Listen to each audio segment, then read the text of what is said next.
In the last class, we looked at calculation of Mach number downstream of the of normal shock wave, and also variation of static pressure, static temperature and other properties downstream of a shock wave. This was the graph that we were looking at. As you can see, all the downstream quantities, for example Mach number M2, static pressure, ratio of static temperatures T2 by T1, ratio of densities and ratio of stagnation pressures are all marked here, and here ratio of static pressure downstream of the shock wave to upstream of the shock wave is also indicated here. And one of the things that we are going to do today is to look at limiting cases for this solution. We are going to look at two limiting cases, one limiting case where the Mach number M1 tends to 1 and one limiting case where the Mach number M1 tends to infinity. Okay. The first case, as you can see, as you can imagine, when M1 tends to 1, you can imagine that that corresponds to the solution of an acoustic wave which is propagating through a compressible medium, and the other one corresponds to a very strong normal shock wave propagating through the medium. Okay. So, we start this discussion by writing down the expressions for the solution that we derived, and if you remember, the solution looks like this. We wrote down M2 square downstream of the shock wave as 1 minus gamma plus 1 over 2 gamma times M1 square minus 1 divided by M1 square minus 1 plus gamma plus 1 over 2 gamma. This was the solution for M2 for a given value of M1, and the other quantities we wrote down earlier. So, let me just rewrite them here. P2 over P1 is equal to 1 plus gamma times M1 square divided by 1 plus gamma times M2 square, and T2 over T1 was given as 1 plus gamma minus 1 over 2 times M1 square divided by 1 plus gamma minus 1 over 2 times M2 square. And we also said that the ratio of densities rho 2 over rho 1 is equal to P2 over P1 divided by T2 over T1. So, if I substitute from above, I get this to be equal to 1 plus gamma M1 square divided by 1 plus gamma M2 square times 1 plus gamma minus 1 over 2 times M2 square divided by 1 plus gamma minus 1 over 2 times M1 square. One additional quantity which is of importance in normal shock calculation is the ratio of stagnation pressures downstream of and upstream of the shock wave, and if you recall, this can be written as P02 over P2 times P2 over P1 times P1 over P01, and P02 over P2 can be written as 1 plus gamma minus 1 over 2 times M2 square raised to the power gamma over gamma minus 1, and P2 over P1 we can write from here. So, that is equal to 1 plus gamma M2 square divided by 1 plus gamma M1 square,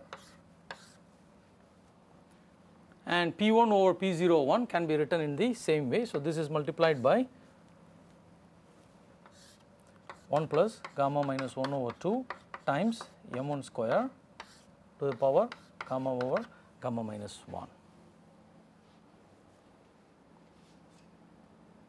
So, this is the expression for the ratio of stagnation pressures across the normal shock wave. Now, we are going to look at what these values become in the two limits that we talked about. One limit where M1 goes to 1 and another limit where M1 goes to infinity or M1 becomes very large. The limit where M1 goes to 1 you should recognize that this is the limit in which we obtain the normal shock solution. Actually the normal shock becomes an acoustic wave, because an acoustic wave travels with the speed of sound. So the Mach number for the wave is 1. So the limit m1 going to 1 should represent an acoustic wave where the changes in properties across the shock wave are infinitesimally small. Okay. But if you let m1 go to 1 in any of these relationships, for example, if I let m1 go to 1 in this relationship, okay, notice that when m1 goes to 1, m2 goes to 1 as well, right. So if m1 goes to 1, then in this limit m2 goes to 1, and if m1 and m2 go to 1, then you can see that all these expressions revert to being 1. P2 over P1 is equal to 1, T2 over T1 is equal to 1, and so on. So the reason why we are getting P2 over P1 to be equal to 1 is that P2 in this case is only infinitesimally different from P1. So P2 is actually, if you recall, P1 plus delta P divided by P1.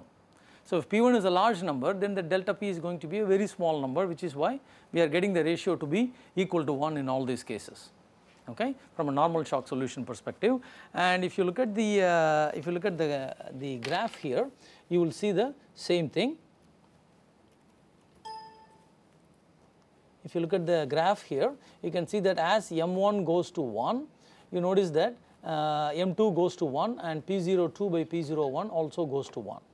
And as m1 goes to 1, you notice that T2 by T1 goes to 1 and rho 2 by rho 1 also goes to 1, and so does P2 over P1, that also goes to 1 in this limiting case.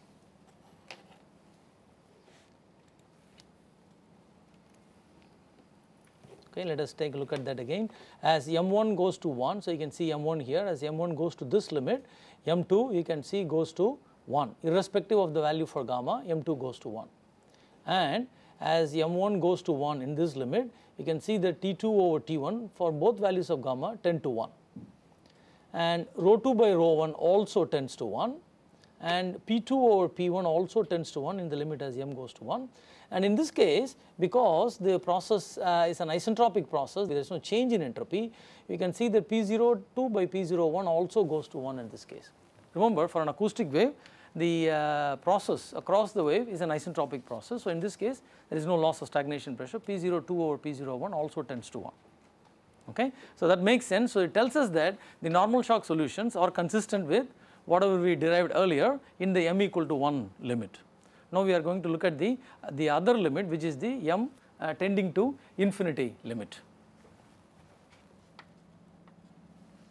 Now as m1 becomes very large, I can see from this expression that if m1 becomes very large, then m1 dominates in the numerator, and m1 also dominates, m1 square dominates in the denominator. So the other two terms, as m1 becomes very large, the other two terms become much smaller by comparison. So I can then write in the limit as m1 goes to infinity, we can see that m2 square goes as 1 minus gamma plus 1 over 2 gamma, and m1 square dominates in the numerator, so I just do that, and m1 square again dominates in the denominator, and so I can do this. As m1 goes to infinity, subtracting 1 or adding this kind of number will make no difference to the denominator, right, and m1 becomes very large, right. Let us say m1 is 10, so m1 square is 100, so subtracting 1 from 100 is still 99, very close to being 100, right. That is why the term m1 square dominates in both the numerator and the denominator, so that m2 square tends to, in this case, m2 square tends to, if I do the algebra, I can see that this is nothing but gamma minus 1 divided by gamma plus 1. So that is the limiting value as m1 becomes very large. Okay, and you can see that in this graph also. So if you look at this graph, you can see that as m goes to infinity, m2 tends to a finite value depending upon the value of gamma, m2 tends to a finite value. m2 does not go to 0, m2 tends to a finite non-zero value as m1 goes to infinity. Okay, so that is clear from this picture. We can do similar things for the other quantities also. So if you look at the expression for P2 over P1, as m1 becomes very large, you can see that this quantity is going to keep on increasing. It is not going to tend to a finite value because m1 keeps becoming larger and larger. So we can see that as m1 tends to infinity, p2 over p1 is going to tend to infinity as well, right. So p2 over p1 in this case will tend to infinity, and that is what this graph is also telling you. So you can see from this graph that as m1 becomes very large, p2 over p1 keeps increasing without showing any sign of leveling off. So p2 over p1 tends to infinity in this case. And if I look at the expression for t2 over t1, what do I get? So if you look at the expression for t2 over t1, you see similar behavior. As m1 becomes very large, this term dominates and it continues to grow. So t2 over t1 also tends to infinity as m1 becomes very large. So I can write the following, and that trend is visible from this graph also. As the Mach number increases, you can see that t2 over t1 in this case, for both these values of gamma, you can see that t2 over t1 continues to increase, does not show any sign of leveling off, continues to increase to large values. Now what about p02 over p01? Okay. If you look at p02 over p01, once again if you apply the limiting process, we actually get two m1 square terms in the denominator. So as m1 becomes very large, p02 over p01 goes to 0, which means that the loss of stagnation pressure is 100%, right. So p02 over p01 tends to 0 as m1 becomes very large, and that trend can be seen again once again from this graph. So as m1 increases, you can see p02 over p01 keeps becoming smaller and smaller, and asymptotically you can see that this is going to reach 0 as m1 becomes very large.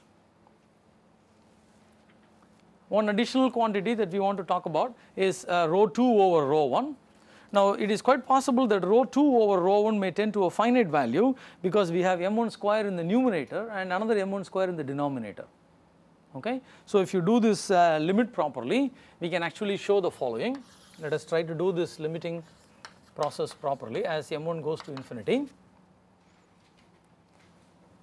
So as m1 goes to infinity, we can see from here that this term will dominate in the numerator, right, and again this term will dominate in the denominator. So if I write it that way, I can write this as 2 gamma over gamma minus 1 times m1 square,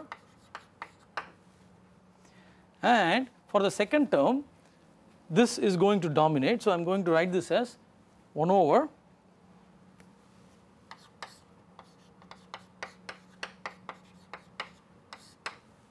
times 1 plus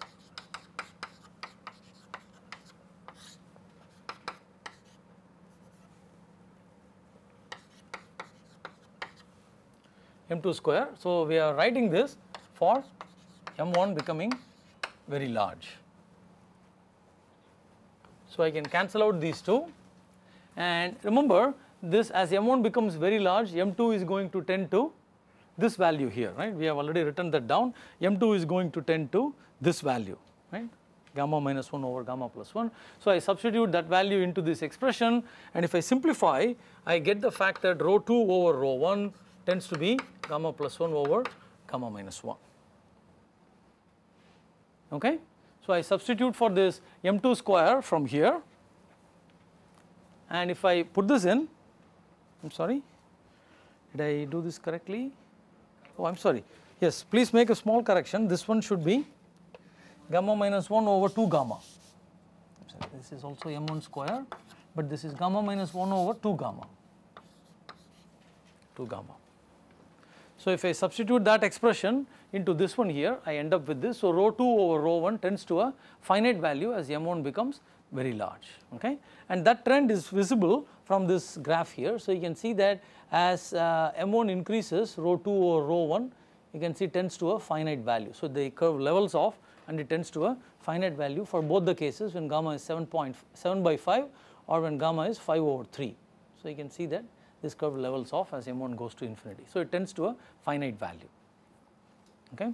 This is only of academic interest because as T1 or I am sorry, as Mach number increases, T2 over T1 keeps increasing. And if you remember, all the equations that we have written down have made use of the assumption that the gas is calorically perfect. And in the first chapter we said that this assumption is true for temperatures below 600 Kelvin. So as your M1 increases, T2 will very easily go beyond that, and so the calorically assumption is no longer valid. So from that perspective, these solutions or these limiting solutions are of interest academically, but they may not be accurate in a realistic sense because of the assumptions that we have made use of to derive this. Okay. But they are definitely of interest to know that as M1 tends to a large value, M2 tends to a finite value and density ratio tends to a finite value, but not some of the other quantities. Okay.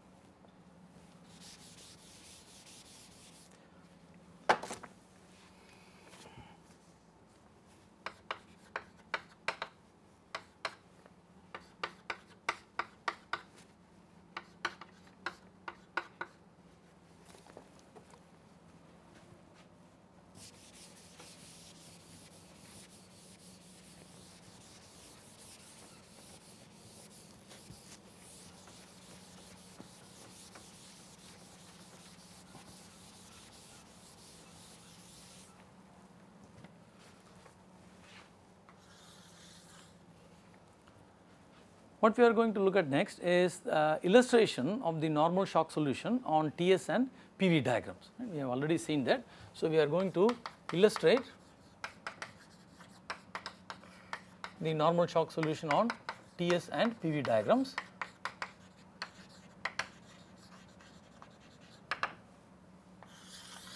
So we start with the TS diagram first. And before we do anything, you need to remember the fact that for a normal shock solution, M1 is greater than 1, correct? And the pressure increases across the normal shock, P2 is greater than P1, and the temperature, static temperature increases across the shock wave, T2 is greater than T1, and the process is also irreversible so that S2 is greater than S1. And since there is no heat addition or work addition, right, T02 is equal to T01, but because of the increase in entropy, P02 is going to be less than P01, correct. So these are the features of the normal shock solution. Because S2 is greater than S1, P02 is going to be less than P01. We should remember these things when we do this. In addition, we know that downstream of the shock wave the flow is subsonic. Okay, so when we illustrate these state points on the TS diagram, all these informations must be put in. So let us see how we go about doing that. So first we do this on a TS diagram. Let us say that for the given state P1 and T1, let us say that this is T1, this is the isobar corresponding to P1. So that is the initial state 1, and let us say that this is S1. Now we draw a vertical line from here and this we take to be T01, and so this is my stagnation state 0, stagnation state corresponding to the static state 1, so that is T0, 1, correct, and the isobar passing through this state point, which will look like this, is P equal to P01.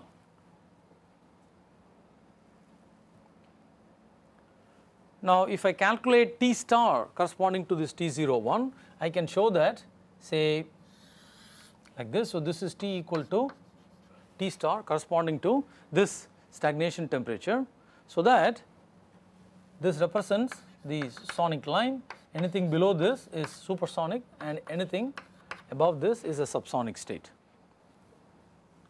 Okay. So you have completely illustrated state 1 now. Now we need to show state 2 on this diagram. So we have taken care of this, right. This has been demonstrated here. So state 2, P2 is greater than P1, T2 is also greater than T1. So that means state 2 is going to be above this, okay. And since M2 is less than 1, state 2 is going to be even above this line, correct, because M2 is less than 1. Now the only question is, does it lie on this line, to the left of this line, to the right of this line?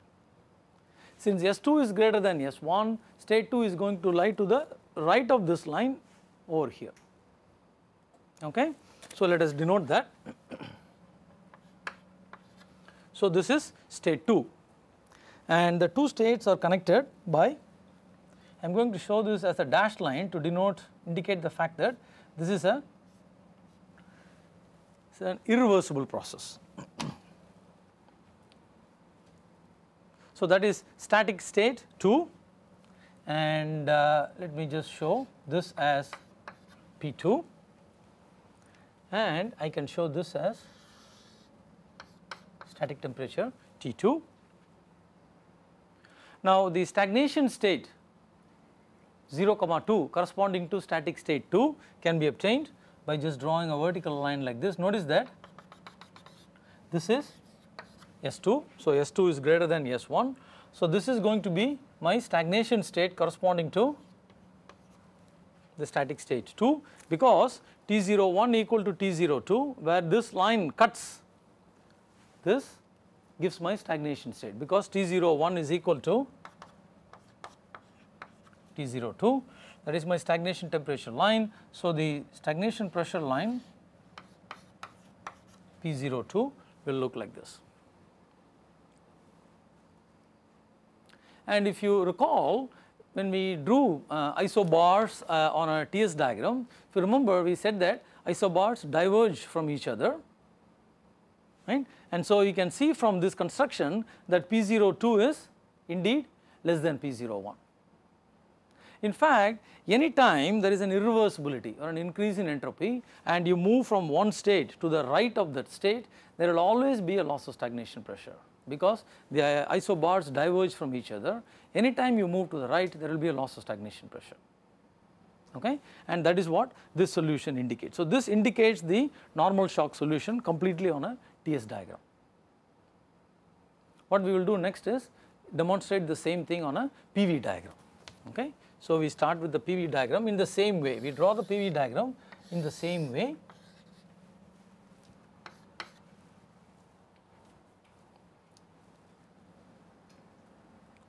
So let us say that this is the initial state, let us say this is P1, and let us say that the isotherm corresponding to T1 looks like this. Let us say this is T equal to T1, so that this is state 1.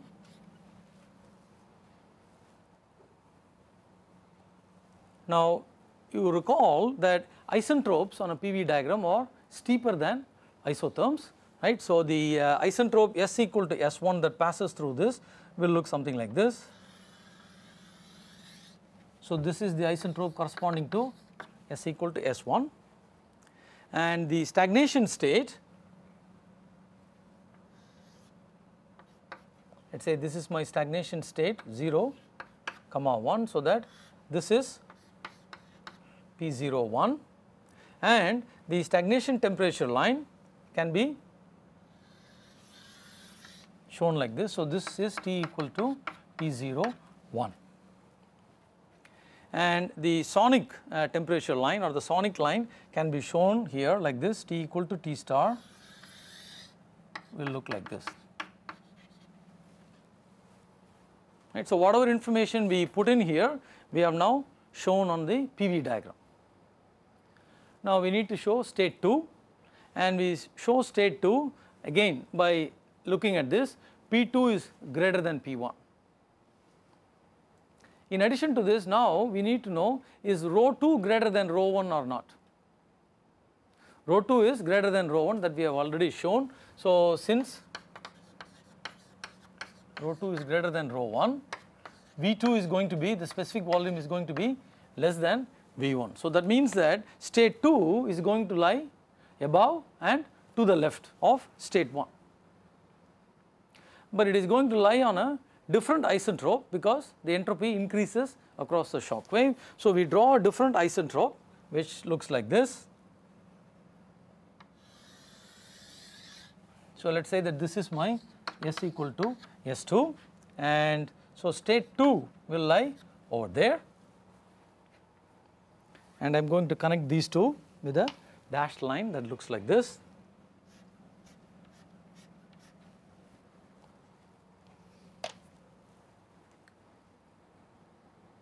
Now remember, the stagnation temperature remains the same, right. So the point of intersection of this isentrope, remember the point of intersection of S equal to S2 with the isotherm corresponding to T equal to T02 gives me my stagnation state, okay. So similarly, the point of intersection of my isentrope S equal to S2 with the isotherm T equal to T02, which is this one, right. So this is T equal to T01 equal to T02. So the point of intersection of S equal to S2 with T equal to T02 over here gives me my stagnation state 02, right, and the corresponding stagnation pressure is then going to be P02, and it is clear from this that P02 is less than P01 because the isentropes are steeper than the isotherms. P02 is less than P01 because we are climbing on to an isentrope which is at a higher value, and because isentropes are steeper than isotherms, P02 will always be less than P01.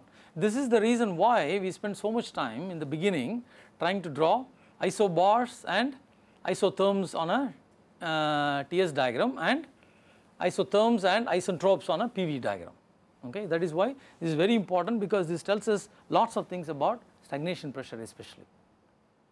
Okay. Let us quickly look at the diagrams before we move on. So here the same things are illustrated here graphically. This is a much nicer diagram.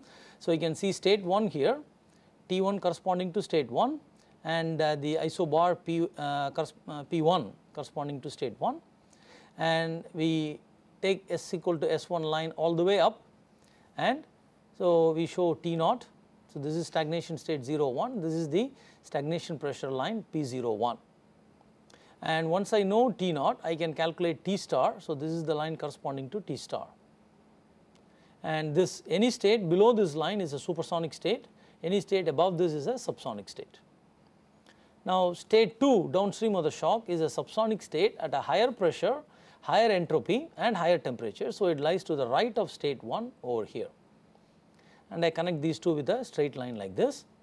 And again the point of intersection of the line S equal to S2, which is a vertical line in these coordinates, with the stagnation temperature line gives me state 0, 2, that is what is shown here, okay. And the isobar which passes through the state P02 is shown here, and you can see that P02 is less than P01, okay.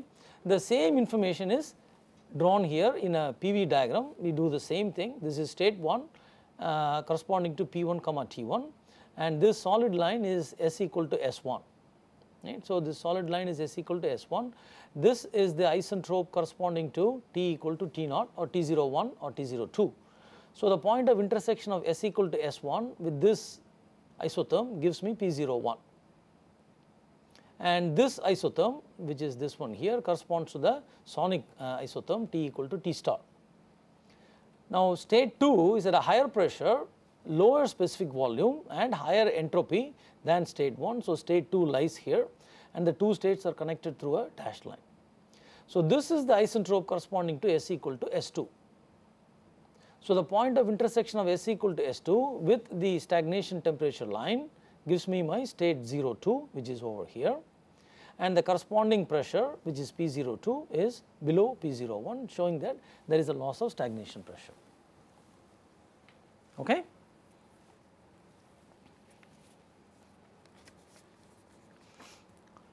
Now let us look at this diagram a little bit in slightly more detail to get an idea about the effectiveness and the efficiency of the shock wave compression process. Okay. Now, if I look at states 1 and 2, notice that the change in specific volume, so this is V2, this is V1. So, from a given state, this is the change in specific volume, and you can also see that this is P2. So, the normal shock compresses the gas from P1 to P2 with this much change in specific volume, correct. Now, let us say that we have built a device and the volumes are fixed in the device because it has a certain physical size, I cannot keep changing the size, right. Now, in the same device, if I try to compress for the same change in specific volume, if I try to compress this in an isentropic manner, what would have been the pressure that I would have achieved, right. So, if I try to compress the gas in an isentropic manner starting from state 1, where would I have ended up for this change in specific volume? I would have the state would have been along S equal to S1, which is this line here. So, I would have ended up over here. So, this would have been my, let us say, 2S state. So, if I go from here to here, this is where I would have ended up for the same change in specific volume. And you can see that the increase in pressure, this line is not very good. So, let me just draw a proper line. So, this is, so you can see that the resulting pressure that I would have obtained is much less than P2. For the same change in specific volume, the isentropic process gives me a lesser value for P2 when compared to the normal shock compression process, which is why we said in the other class that normal shock compression process is effective but not efficient, whereas isentropic compression process is efficient but not effective because for the same change in specific volume it gives me a lesser value of pressure downstream. Okay. Now, this is very important because in practical devices the specific volume relates to the physical dimensions of the device, right. So, I am very constrained when I design a vehicle, I am very constrained in the kind of sizes that I can have. I cannot have intakes or compressors which are infinitely long, they have to be a finite size. So, within that finite size I must be able to realize certain pressure rise. So, normal shock is very good for that, but it comes with a price. There is a loss of stagnation pressure from P01 to P02. Okay. So, in practical situations, how do we make this compromise? We know that normal shock is effective but not efficient, isentropic is efficient but not effective. How do we make a compromise? The graph that we looked at before tells us how we can make that compromise, right. So, P02 over P01 is what we are looking at, and as you can see from here, when M1 is equal to 2, my P02 over P01 is about 0.7. That means I am losing about 30% of my stagnation pressure. So, stagnation pressure loss is 30% when M1 is equal to 2, and if I go to Mach number of 3, my P02 over P01 becomes 0.3, which means I am losing about 70% of stagnation pressure. So, from M1 equal to 2 to M1 equal to 3, the loss of stagnation pressure goes from 30% to 70%. So, normally in practical devices what we would do is once the Mach number comes down to 2, we will compress it with normal shock because the loss of stagnation pressure is acceptable for M1 equal to 2, but we will not do it for M1 equal to 3. So, to decelerate the flow from a higher Mach number, we use a different method. But once we reach a Mach number of 2 or so, we can then quickly go to a subsonic state by using a normal shock wave to compress this. So, there the loss of stagnation pressure by a normal shock wave is acceptable. So, that is how we draw a compromise in practical devices. Okay.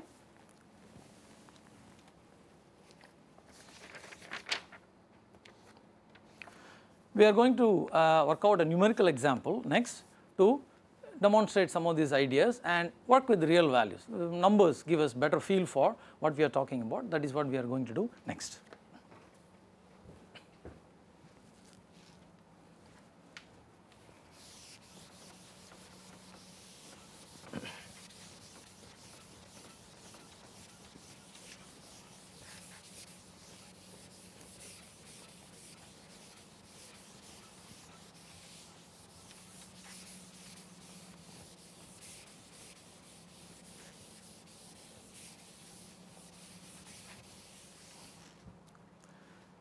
this worked example is the same as the one that is given in the book. So, let me read the example, then we will give the information, transfer the information to the board. Consider a normal shock wave that moves with a speed of 696 meter per second into still air at 100 kilopascal and 300 Kelvin. Determine the static and stagnation properties ahead of and behind the shock wave in the stationary and moving frames of reference. That is the problem statement. Let us try to transfer that information to the board.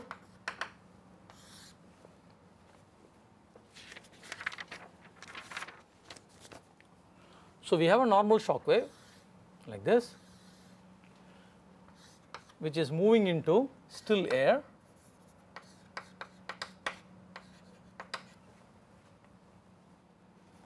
The speed of the normal shock wave is 696 meter per second. We know that as a result of passage of the shock wave, the flow here is going to move with a certain speed, its pressure would be different, temperature would also be different, right.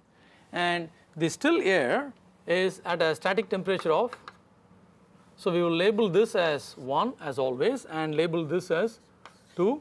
So, T1 is equal to 300 Kelvin, P1 is equal to 100 kPa.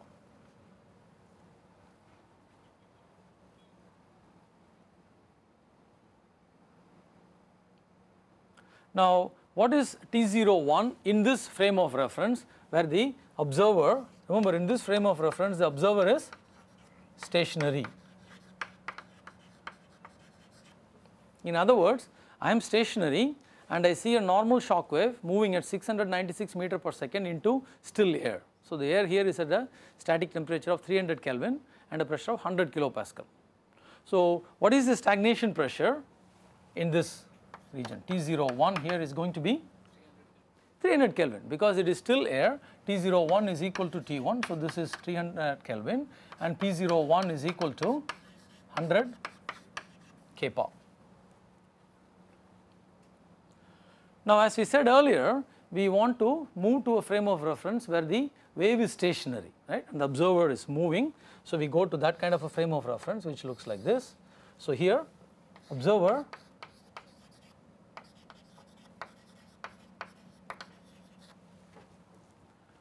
so this is still 1 and this is still 2. So, in this case, so this velocity u1 is going to be 696 meter per second, right. So, the wave has become stationary. So, the observer perceives the flow to approach with a speed of 696 meter per second, correct. So, initially the wave was moving like this at 696 meter per second. Now, I have gotten on to the wave. So, I am also moving at a speed of 696 meter per second. So, the flow seems to approach the wave with the speed of 696 meter per second. That is what I have written down here. Now, as we said earlier, static temperature is frame independent. Whether I measure it in a moving frame or stationary frame, static temperature remains the same. So, T1 is equal to 300 Kelvin and P1 is also the same. So, P1 is 100 kPa. Okay. Now, this velocity u2 is unknown. So, we need to determine all the conditions downstream of the shock wave, the speed, static temperature, static pressure and stagnation pressure and stagnation temperature. That is what we are going to do.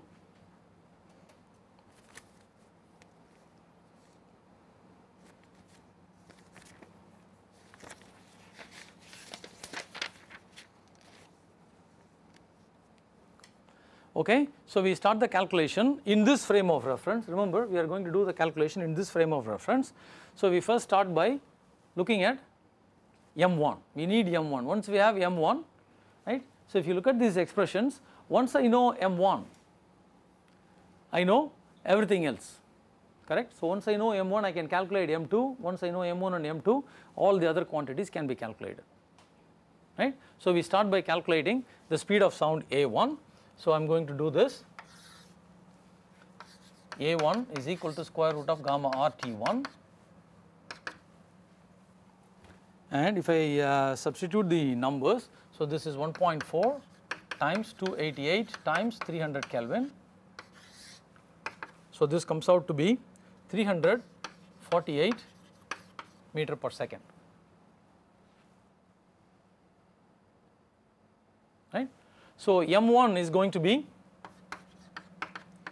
U1 over A1, so that is 696 divided by 348, which is nothing but 696 over 348. So M1 is equal to 2.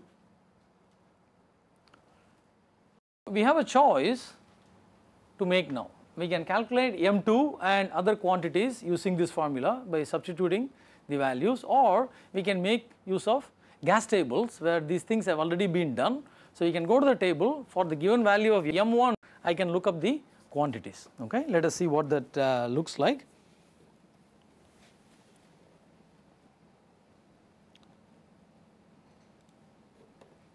So here we are looking at normal shock tables.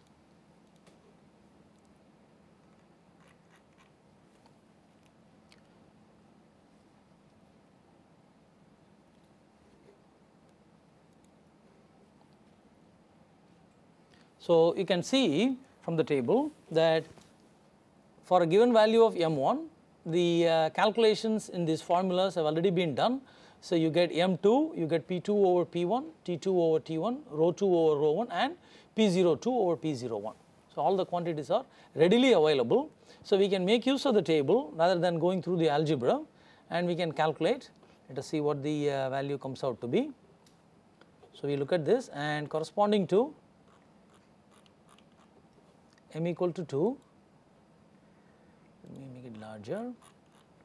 So corresponding to m equal to 2, M1 equal to 2, I have these values here which I am going to now write down in the board. Okay, that is what we are planning to do. Now let me fill in some of the information into this diagram before we do that. We have done T1, we have done P1, right. We know M1 now. Once we know M1, I can calculate T01, right. T01 is nothing but T1 times 1 plus gamma minus 1 over 2 times M1 square. So once I know M1, I can calculate T01 in this frame of reference, which comes out to be 540 Kelvin. And similarly, P01 in this frame of reference comes out to be, I can calculate P01, that comes out to be 782.4 kilopascal.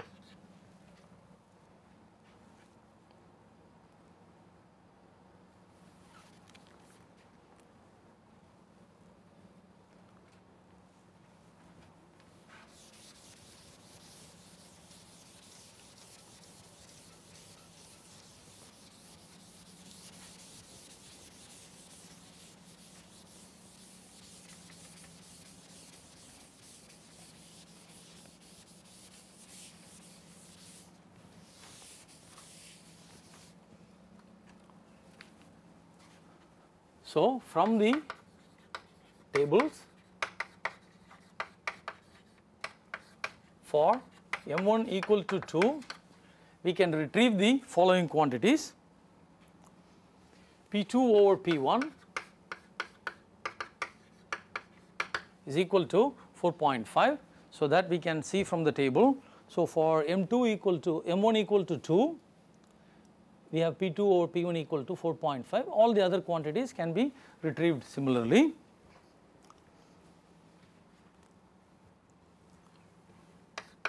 T2 over T1 is equal to 1.687. P02 over P01 is equal to 0.7209, and M2 is equal to 0.5774. So we have taken these values from the normal shock tables. So I can calculate, I know the ratios. So from this I can calculate the following: static pressure P2, P1 is known. So static pressure P2 is going to be 4.5 times 100, that is 450 kilopascal, and T2 is going to be 1.687 times 300 Kelvin, which is T1. So this gives me 506 Kelvin, and P02 is equal to 0.7209 times P01, and we know P01 from here. P01 is equal to 782.4, so I can multiply these two, 782, to get P02 as 564 kilopascal.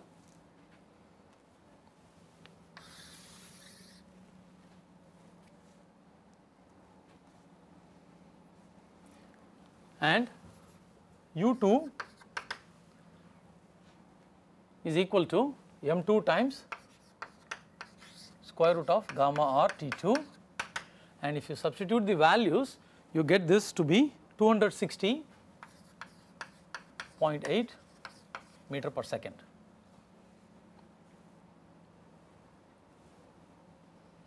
Okay. So let us now transfer this information to this diagram here. So let us write down the quantities. So U2 is equal to 260.8 meter per second. T2 is equal to 506 Kelvin. What about T02? Across a normal shock wave, there is no change in stagnation temperature. So T02 is equal to T01, that is equal to 540 Kelvin. Now the static pressure P2 is equal to 450 kilopascal, and the stagnation pressure P02 is equal to 564 kilopascal.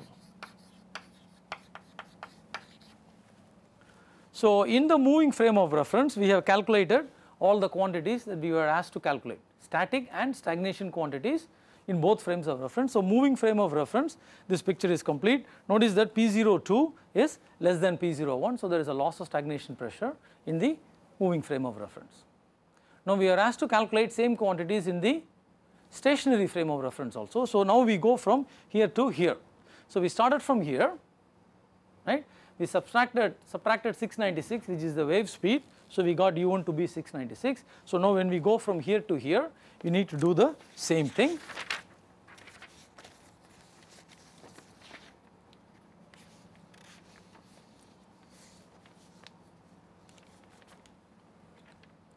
So notice that this velocity is going to be 696 minus 260.8, which is equal to 435.2 meter per second. Right? So as a result of passage of the shock wave, the air which was initially still now begins to move with the speed of 435.2 meter per second. Right? So the air was still, and the normal shock passes through this at a speed of 696 meter per second. As a result, the air now starts moving at the speed of 435.2 meter per second. Okay. Now what about the static temperature here, T2?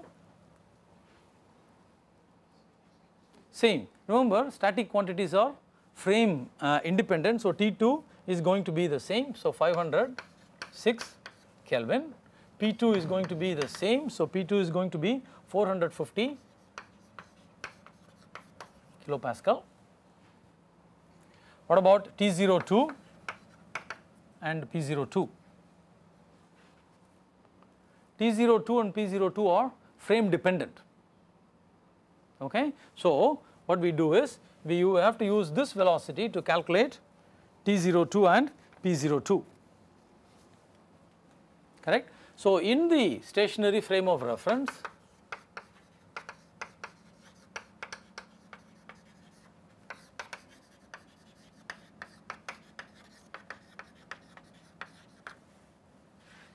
M2 is equal to 435.2 divided by square root of gamma, which is 1.4 times or 288 times static temperature, which is 506. So, M2 in the stationary frame of reference comes out to be 0.9635. Okay. So, P02 is equal to P2 times 1 plus gamma minus 1 over 2 times M2 square raised to the power gamma over gamma minus 1. So, if you substitute the numbers, you get P02 to be 817 kilopascal, and similarly T02 is equal to T2 times 1 plus gamma minus 1 over 2 times M2 square, and if you substitute the numbers, you get this to be 600 Kelvin in this frame of reference. So, T02 in this frame of reference is 600 Kelvin and P02 in this frame of reference is 817 kilopascal. So, you can see that the stagnation quantities are very heavily dependent on the frame of reference that we choose. Okay. In fact, here P01 in this frame of reference is 100 kilopascal, whereas P02 is 817 kilopascal. There is actually an increase of stagnation pressure in this frame of reference, whereas there is a loss of stagnation pressure in this frame of reference. So, frame of reference is very, very important when calculating stagnation quantities. Static quantities are frame independent. What we will do in the next class is continue this, get some more insights into the normal shock solution before moving on to flow with heat addition or Rayleigh flow.